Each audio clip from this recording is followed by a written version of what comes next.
Sí, aparte la MMT en esto es también bastante tramposa y lo digo porque las fechas importan. Porque claro, muchas veces cuando un historiador dice, no, pero fíjate, aquí sí que había formas privadas de dinero. Ellos dicen, no, pero claro, como la forma original fue pública, las privadas son copias, son imitaciones de la forma pública. Por tanto, la invención del concepto de dinero es una invención estatal. Pero claro, si tú dices, no, es que ya surgió formas de dinero privadas antes de la forma pública. Por entonces, todo ese argumento de que todos son copias de lo público se cae. No, claro. Yo estoy completamente seguro que el privado antecede al público. Lo que no está tan claro muchas veces es si el crédito o el bien presente cuál antecede a cuál. Porque había Sí, crédito. claro. Y eso sí es un jaleo que no he conseguido desentrañar bien. Porque pues, la evidencia histórica realmente no te permite hacerlo. Otra de las contenciones, otro de los principios. De hecho, si me permites antes de eso, yo creo que algo bastante positivo que aportas en el libro también es que probablemente todas las formas dinerarias de intercambio convivieran durante mucho tiempo. Es decir, que esta visión lineal, que esta sí es una buena crítica de Graeber, ¿no? Lo que pasa es que las conclusiones a las que llega ya no son tan buenas, ¿no? De primero surge el trueque, luego del trueque surge el dinero y después del dinero surge el crédito, que es verdad que es una interpretación histórica pobre, porque lo que sucedió históricamente en muchas sociedades es que se hacían los intercambios de la mejor manera que se pudieran hacer. Y eso implicaba que a veces se hacían con trueque, a veces se hacían con metales, con dinero, digámoslo así, y otras se hacían con crédito, pero que las distintas formas podían convivir. Obviamente, si una de ellas se abarata mucho, se sofistica mucho, desplaza al resto. Pero si no, no hay ninguna incompatibilidad en que se den a la vez. No, claro que no, para nada, vamos. Y bueno, el trueque que ha sido tan denostado por esta gente que ya casi nos da vergüenza decir que el trueque existió históricamente, pues sí existió. Y lo que no sabemos es hasta qué punto existió. Sabemos que en toda cultura antigua existió trueque.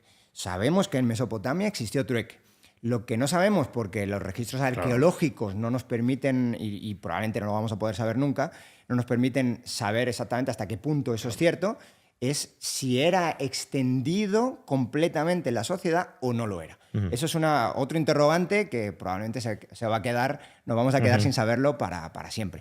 Pero que existió trueque. Y esta gente se ha dedicado, en Graeber, el principio, a decir, lo que nos cuentan los economistas es falso. Y es verdad que es parcialmente falso. Lo que explicamos en la introducción monetaria, eso que incontables libros de economistas dicen, trueque, dinero, deuda, eso es lo que tú estás comentando ahora, eso es falso, eso está clarísimo que es falso. Pero han criticado tanto esa visión que ya parece que decir que hubo trueque es un poco pues casi de barra de bar. Claro. Y eso no es así. Sí hubo trueque. Hubo trueque en la Mesopotamia en precivilización, hubo trueque en la Mesopotamia civilización y hubo trueque después de Mesopotamia.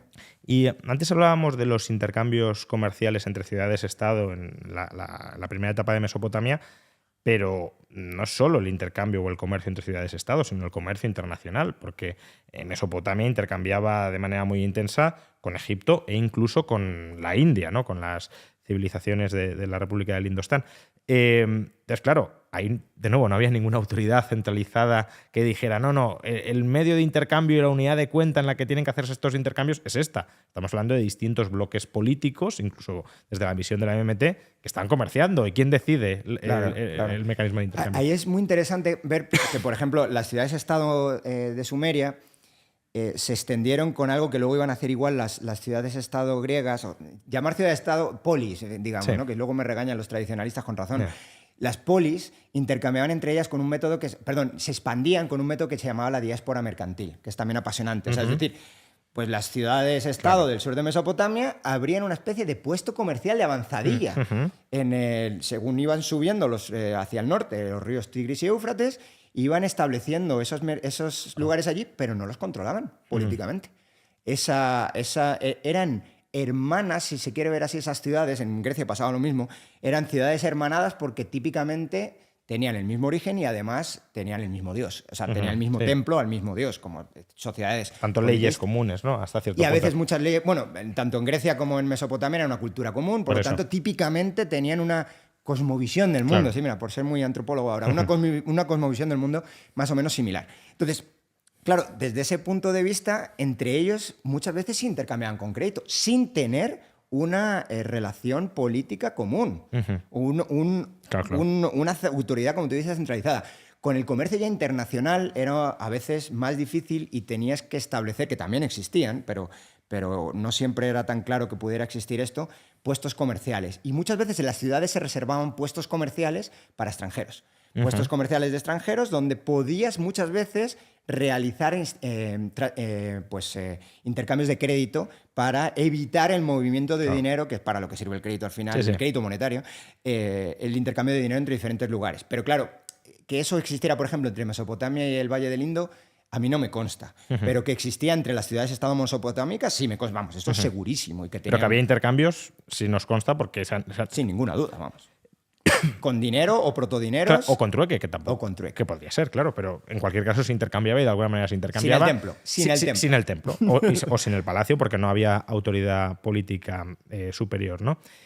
Para cerrar el capítulo de Mesopotamia, porque hemos hablado de dinero de crédito, pero no hemos aterrizado cuál era la forma concreta de dinero de crédito. Has dicho, bueno, se utilizaban muchas cosas, pero fundamentalmente lo que se utilizaba era la plata y la cebada.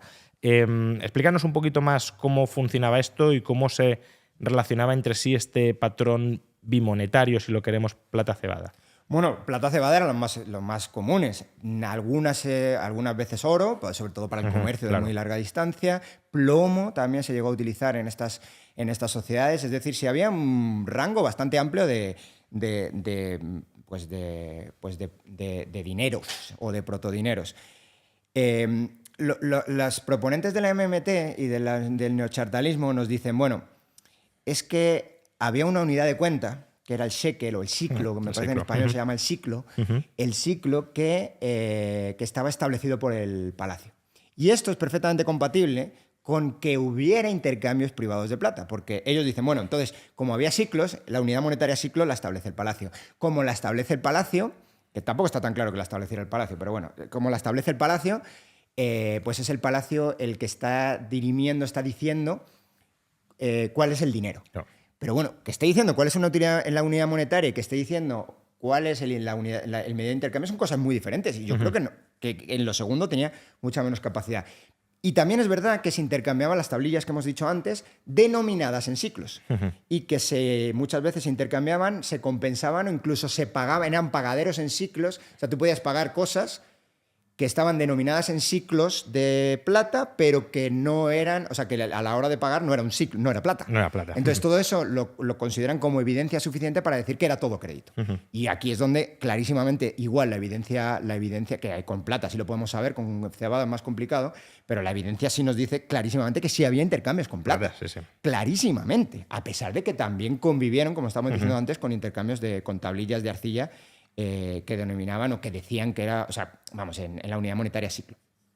Digo que la unidad monetaria ciclo no está tan claro que la emitiera un templo, porque era la unidad mínima que permitía la metalurgia del entonces, la unidad mínima que permitía dividir en cuanto a masa, ¿no? Económicamente viable, dividir la cantidad de plata.